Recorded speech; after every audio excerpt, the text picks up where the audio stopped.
Expert classes विज्ञान में विशेषज्ञता क्लास 10वीं का विदाई समारोह। तो विदाई समारोह है, अच्छा 2024 में है। ये जो विदाई समारोह है, हम आते हैं इस विदाई में सबसे पहले। विदाई से आप लोग सब काफी जानते होंगे विदाई को, है ना? तो हालांकि यहाँ विदाई नहीं है, लेकिन इसलिए विदाई लिखा गया क्योंकि आप लोग को कहीं भेजा जा रहा है, ठीक है। विदाई जनरली यूज होता है घरों में जब शादी ब्याह होता है तब, है ना? घर के परिवार के सदस्य अपनी बेटियों को दूसरे जगह पर भेजते हैं कि उन्होंने अपनी बेटियों को जो 18, 20, 22, 25 तक जो ज्ञान दिया, जो सिखलाया, उसके आधार पर नए जगह पर जाकर के वो अपना अस्तित्व कायम करेगा। बात समझना है? वही सिखाया जाता है। जैसे कोई माँ बाप अपने बच्चों को पालते हैं, बच्चियों को पाले, उसके बाद क्या उसका अगर शादी हुआ तो उसका ससुराल जो उसके लिए नया, उसका अपना कोई नहीं, एक अपना होगा भी तो बहुत जल्दी से अपना होगा। बात समझ में आया? तो वहां भेजा जाता है। उसी तरह से ये विदाई समारोह से रखा गया है कि आपको भी हम लोग लगातार 2 साल से, आप सभी को 2 साल से 3 साल से हम लोग क्या कर रहे हैं? पढ़ा रहे हैं, सिखला रहे हैं। और आज वो समय आ गया है कि हम आपको अकेले उसमें आपके साथ यहाँ से नहीं रहेंगे, कोई भी टीचर यहाँ से नहीं जाना, आपको अकेले जाना है। कहाँ? दादा यानी आपने इतने दिन में क्या क्या सीखा, ये पूरा जाके आपको बताना है कि आप इतने दिन में क्या क्या। इसीलिए इसका नाम रखा गया है, क्योंकि उसी विदाई की तरह हो गया।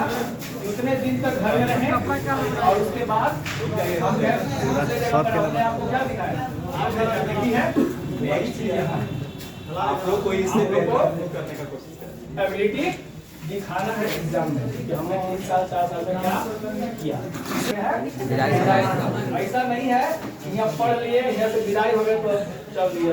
और पहले दिमाग को एकदम क्या कर लेना है, किसी तरह का कोई प्रेशर नहीं, टॉपिक को उठाना है, डिस्कस करना है। और ये नहीं कि सर का नोट्स लिखवाया हुआ है तो हम नोट्स को ही याद कर ले, ये संभव नहीं है। क्योंकि हम जब क्लास लेते थे उस समय भी हम लोग को बताते कि मेरा लिखवाया हुआ नोट्स हूबहू याद कर लो या किसी भी टीचर का लिखवाया हुआ याद कर लो, तो ये संभव नहीं। समझना है उसके पॉइंट, और पॉइंट के बाद अपने बातों को आप लिख सकते हैं आसानी से। तो एग्जाम में 2-3 चीज का मतलब खास करके ध्यान रखना। पहला, लिखने का तरीका सही होना चाहिए, शुद्ध हो और क्या साफ हो, क्या हो राइटिंग अच्छी हो। क्योंकि राइटिंग जब अच्छी रहेगी आपको तो कॉपी तो ना उनको क्या लगेगा, आसान लगेगा। बाकी चक्कर में क्या रहेगा, तो जब काम करने में भार कम पड़ेगा तो टीचर भी खुश हो जाते हैं, तो क्या टीचर भी खुश हो जाते हैं, अच्छा मिल जाता है।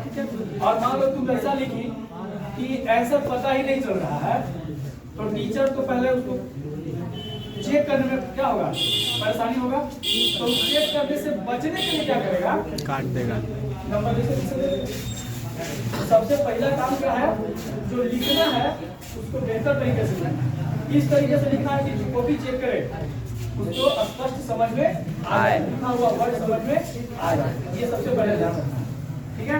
दूसरा, जहाँ तक बात है ऑब्जेक्टिव का, उसके हम लोग को हम तो पिछली बार भी बोले थे, सबको बोलते हैं कि अब इस तरह का एग्जाम होता है कि इस एग्जाम में बेंच कुर्सी सब पास हो जाता है। कहने का मतलब कि बेंच कुर्सी सब कहने का मतलब जो कुछ नहीं भी पढ़ा वो पास कर जाए।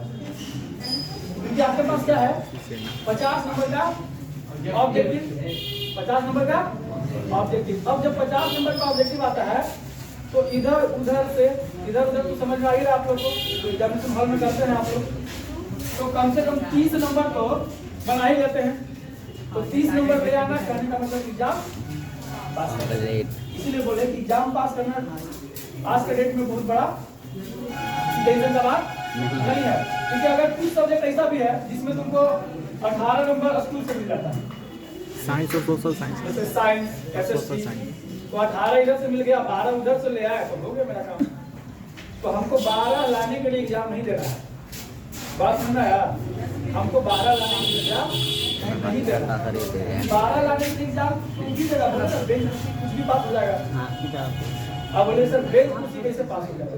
तो बेंच कुर्सी कहने का मतलब हुआ, अगर शिक्षा के दृष्टि से समझे तो बेंच कुर्सी क्या हो जाता है? एक निर्जीव है, नॉन लिविंग है।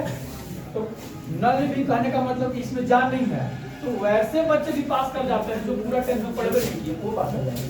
मेरा कहने का मतलब यही था। क्योंकि नंबर कितना लाना है? 30। स्कूल से मिल गया 18 नंबर नहीं आएगा, आ जाएगा ना। इसीलिए बोले पास करना सीखो, करना क्या है? मार्क्स। और मार्क्स तभी आएगा जब चीजों को आप अपनी भाषा में लिखेंगे, स्पष्ट लिखेंगे और पूरी तैयारी से लिखेंगे। ठीक है। अब जो बचा हुआ समय आप काउंटिंग तो उल्टा शुरू हो गया है ना, तो काउंटिंग उल्टा शुरू हो गया तो करना ही है कि हर सब्जेक्ट को कम से कम पर डे एक अपना टाइम टेबल बना लीजिए आप।